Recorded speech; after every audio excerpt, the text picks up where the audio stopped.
बिहार के एक छोटे से गांव में एक ऐसा घर था जहां शादी के बाद दुल्हनें आती तो थीं, लेकिन कुछ ही महीनों में उनकी लाशें ही बाहर निकलती थीं।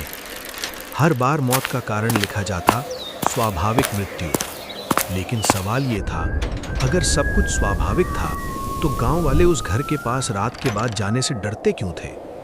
उस गांव का नाम था बसही। सामान्य सा गांव जहां लोग एक दूसरे को अच्छी तरह जानते थे। गांव के किनारे एक पुराना 2 मंजिला मकान था। पीली पड़ी दीवारें, लोहे का भारी फाटक और हमेशा बंद रहने वाली खिड़कियां। इस घर में रहता था रघुनाथ मिश्रा और उसका बेटा अमित मिश्रा। अमित की शादी पिछले 7 सालों में 6 बार हो चुकी थी और हर बार दुल्हन की मौत। पहली दुल्हन शादी के 4 महीने बाद जहर खाने से मर गई। दूसरी बाथरूम में फांसी पर मिली। तीसरी रात में सोते सोते मर गई, डॉक्टर ने लिखा हार्ट अटैक।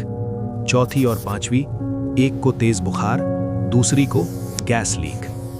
हर बार शव का अंतिम संस्कार जल्दी जल्दी कर दिया जाता और हर बार घर से एक ही जवाब मिलता, हमारी बहू बहुत कमजोर थी।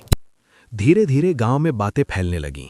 कुछ कहते उस घर में आत्मा है, कुछ कहते कुल देवी का श्राप है, लेकिन ज्यादातर लोग बस चुप रहते, क्योंकि डर सवाल पूछने से भी बड़ा था।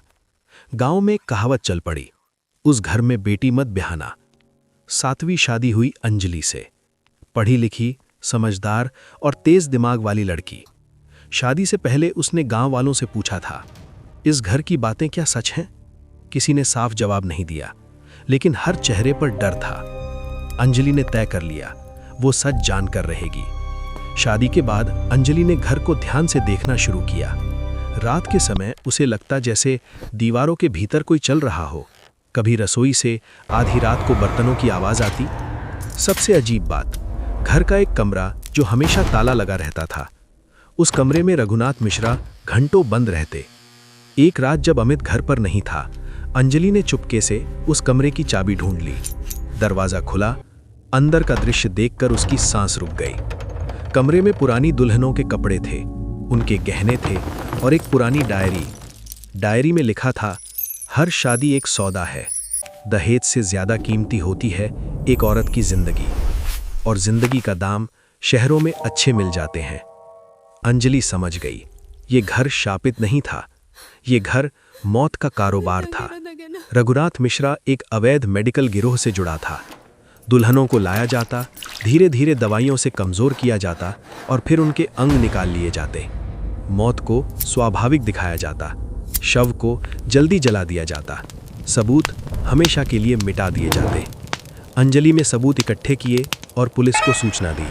रघुनाथ मिश्रा गिरफ्तार हुआ, घर सील हुआ। मीडिया ने इसे नाम दिया दुल्हन हत्याकांड। लेकिन कहानी यहीं खत्म नहीं हुई। जेल जाते समय रघुनाथ मिश्रा ने सिर्फ एक वाक्य कहा, मैं अकेला नहीं था। आज भी बिहार और देश के कई हिस्सों में ऐसे घर मौजूद हैं जहां शादी एक रिश्ता नहीं बल्कि मौत का समझौता होती है। अगली बार जब आप किसी घर में रिश्ता देखें तो सिर्फ घर और हैसियत मत पूछिए, ये भी पूछिए उस घर से अब तक कितनी दुल्हनें जिंदा लौट पाई हैं।